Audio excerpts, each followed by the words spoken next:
Público encargado de la extradición corresponde hablar con dos abogados penalistas que lidian en las Cortes por temas penales. El primero de ellos es Mario Amoretti Pachas, que ha sido decano del Colegio de Abogados de Lima y también es profesor principal de la San Marcos. Y junto a él hemos invitado al señor Delgado, que es un abogado penalista, profesor de la Universidad Católica. Cristian Delgado. Muy buenos días, señores abogados. Muy buenos días. Buenos días. Gracias. Bueno, Toledo está ya en prisión, en Barbadillo, junto a otros dos expresidentes, pero hay un largo camino que viene por delante y que comienza con la solicitud que ya anunció de pasar a un régimen de prisión domiciliaria y salir de la cárcel en la que se halla. Señora Moretti, ¿ve que esto sea posible? No, por una razón bien sencilla, porque uno de los principales presupuestos para variar la detención por detención domiciliaria es que no exista posibilidad de fuga. Y él se fugó. Propiamente se fugó, por porque él supuesto, salió del porque país fue 2 días después. Antes de que hubiese impedimento. Y ya él sabía lo que se venía. Sí. Y además, con la forma como han venido actuando en Estados Unidos para dilatar la extradición, demuestra que obstaculiza la actividad probatoria. Y en segundo lugar, tenemos de que supera los 65 años, pero se requiere una enfermedad grave e incurable. Y ya el Tribunal Constitucional y la Corte Suprema se han pronunciado respecto a esta situación y en lo que respecta a la enfermedad grave e incurable, un caso que tuvieron en el año 2015 en el Tribunal Constitucional, se llegó a establecer de que una persona que tenía paralizado medio cuerpo, tenía fractura en la columna, tenía diabetes, en fin, una serie de enfermedades, lo que dispuso el Tribunal Constitucional fue su internamiento en un hospital, más no en el domicilio. No arresto domiciliario. Claro. Ahora, la prisión preventiva de Alejandro Toledo es por 18 meses. Son 18 meses. Según el doctor Rafael Vela, en una conversación ayer, él decía que es muy probable que el control de acusación tome hasta junio y que en agosto pudiera más o menos empezar el juicio contra Alejandro Toledo. Vencida el arresto domiciliario, el plazo, digamos, el juicio va a continuar. Sí. ¿Qué es lo que toca hacer en ese momento para que Toledo se mantenga en prisión? En primer lugar, viene el control de la acusación. Sí. En el caso de Ollanta y de Keiko ha demorado cerca de un año este control de la acusación. ¿Podría ocurrir lo mismo con Toledo? Podría, de acuerdo al número de los procesados, porque ya ha manifestado el abogado de Toledo que va a objetar la declaración de Bruce y de Weimar. Estas y otras posibilidades que él tiene, porque en el control de la acusación él tiene plazo de 10 días para observar o estar de acuerdo con y plantear una excepción, por ejemplo, prescripción. Aquí no procede la prescripción porque la gravedad es el Estado patrimonialmente y en los plazos se duplica. La colusión va hasta 15 años. ¿Cuánto tiempo? ¿Cuánto tiempo es? Para que prescriba 30 años, ordinario. Wow, ya. Y más los 7 años. Por prescripción no se salva. No se da. Y presentar las pruebas que consideren pertinentes. Se lleva a cabo una audiencia del control de la acusación. Allí cada parte y el fiscal exponen su punto de vista. Se dice de que va a objetar la declaración y la intervención de Weimar y Bruce.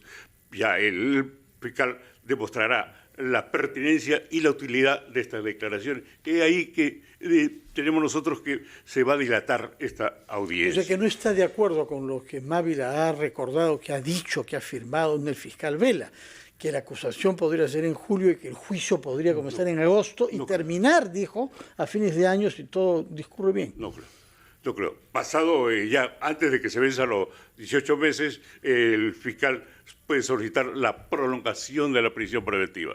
Y fundamental, y sobre todo, ya estando en juicio oral, y dada la trascendencia y las pruebas que se vienen actuando, los delitos que se vienen investigando y el número de implicados en estos casos, sí procede el prolongar por 18 meses más o 9 meses según de acuerdo a cómo pueda terminar el juicio oral, de tal manera de que esta situación, que se consiga una libertad de Toledo, lo veo muy difícil. Señor Delgado, ¿está usted de acuerdo con las dos afirmaciones que ha hecho el señor Amoretti? Por una parte, que no cree que sea jurídicamente posible que se le conceda prisión domiciliaria, y por otra, que no cree que el juicio pueda hacerse en el plazo de 18 meses, que es la prisión preventiva que tiene ahora, y cree desde ya que deberá ser prolongado este plazo para que el juicio pueda llevarse a cabo? Claro. A nivel constitucional, que es el ámbito en el cual me dedico y que obviamente controla también las garantías y el proceso penal, en este caso estamos en un proceso penal, el expresidente Toledo tiene el derecho de solicitar cualquier medio de defensa. Claro, esto de alguna manera no le ha jugado tan bien en Estados Unidos porque se ha visto que más bien haciendo abuso de su derecho de defensa ha entrampado todo el procedimiento de extradición, lo cual, comparto plenamente con el doctor Amoretti, se toma como una conducta procesal que aquí, al menos en Perú, el juez que vaya a ver este pedido de conversión a prisión domiciliaria o arresto domiciliario tenga fundados elementos para decir si ya ha entrampado en un primer momento la investigación, si ha extendido tanto, si ha dilatado tanto la extradición, entonces obviamente que va a existir un motivo para que no se le dé este arresto domiciliario, ¿no? Entonces estoy de acuerdo con ello. Respecto de la segunda pregunta, hay que considerar que este es un proceso de investigación que ya va a tener una fase de juzgamiento, pero que es complejo. ¿Por qué me refiero a complejo? Porque hay una serie de actores, no solo nacionales, sino también, como lo comentábamos, de fuera del Perú, básicamente Brasil. Este mismo equipo de fiscales para el caso Lavallato ha tenido que viajar a tomar ciertas declaraciones, ciertos actos de investigación también que van a servir para abonar, para aportar en el proceso de investigación, que de hecho ya es acusación acá, y que por lo tanto esto podría generar que se amplíe más. Doctor de Delgado. que se puede ampliar, claro que se va a ampliar, y dudo mucho por el pronóstico en tiempos que tiene el fiscal Vela, de que a fin de año ya exista ni siquiera la finalización del juzgamiento oral. No. Claro. Vamos a asistir a un proceso bastante largo todavía, antes de que se absuelva o condene, que será la decisión que tomará el juez. En este caso, pesa también el hecho de que Odebrecht ya haya sido condenada por el delito de la empresa. Vamos a conversar con nuestros invitados, pero les pediría hacer una pausa para continuar y dejarles planteada una pregunta. Tenemos 3 expresidentes en prisión. ¿Cabe, qué opinan ambos de la posibilidad de hacer una reforma en el artículo 117 para que un jefe de Estado pueda ser acusado durante su periodo por actos de corrupción y evitar tener que invertir tanto tiempo y tanto dinero después para traer a esos expresidentes de donde hayan corrido a refugiarse y que se presenten y den la cara y respondan ante la justicia peruana? Vamos a la pausa a las 8:46 y regresamos con nuestros invitados en la ampliación de noticias.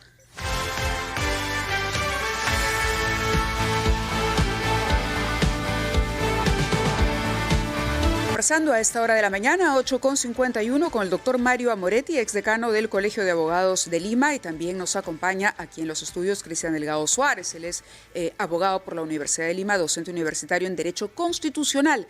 Habíamos dejado planteada una pregunta, que era la posibilidad de hacer una reforma en el artículo 117 para que un presidente pueda ser investigado por algún acto de corrupción que cometa durante su mandato. ¿Cuál es la opinión que tienen nuestros invitados al respecto? Yo considero que en realidad sí debe modificarse, porque el 117 permite investigar, pero hasta ahí nomás. No permite acusar. Y ese es un problema, que se termine la investigación y concluye la investigación, viene la acusación. Pero ya no se puede seguir más, porque la Constitución habla de solamente se podrá acusar por tales y tales delitos a un presidente de la República. Bueno, es lo que pasó exactamente con Pedro Castillo, ¿no? Exacto. A él se le... una serie de pedidos que formuló a fin de que a él no se le puede investigar. Sí, ya el Tribunal Constitucional declaró expresamente, y la Corte Suprema, de que a un presidente de la República en ejercicio sí se le puede investigar.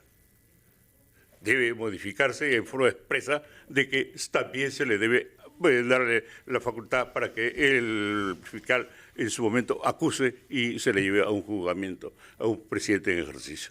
Señor Delgado, hay malestar en la opinión pública por la demora siempre mayor que la que se anuncia de los procesos. ¿Qué se está haciendo mal para que los procesos no lleguen a su fin y llevemos ya más de 6 años con el caso Lavajato en general, con muy pocos resultados hasta ahora?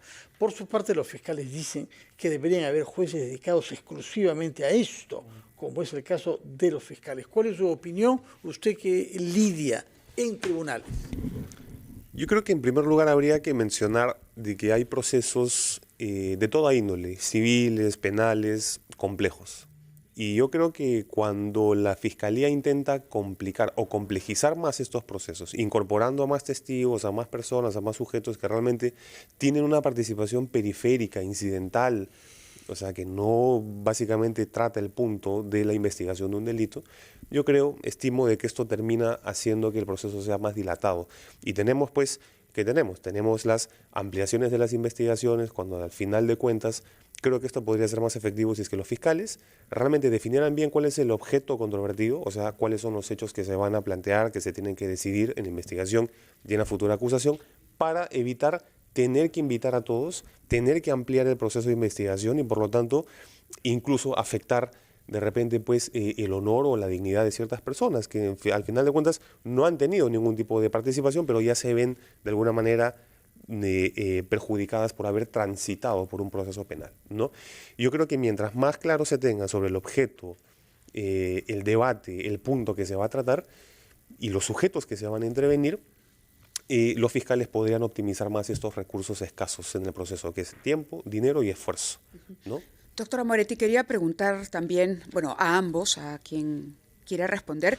El doctor Roberto Su, el abogado del señor Toledo, habla de dos situaciones. Una, de la confesión de Joseph Maiman. Considera que esa declaración no es válida. ¿Por qué? Porque es discutible si es válida o no. Es lo que es válida. En términos procesales es lo que se considera como una prueba anticipada. Maiman se acoge a la colaboración del fiscal, ya estaba muy delicado de salud. Él no solamente declara, él aporta pruebas. Recordemos que Maiman es la persona que cierra el círculo en torno al dinero recibido por Toledo, porque es en las cuentas de su empresa donde se deposita este soborno que señala la Fiscalía, asciende a más de $30 millones en distintos montos y en distintas cuentas y en distintas empresas, pero todas a través del conglomerado que dirige el señor Maiman, o que dirigía el señor Maiman.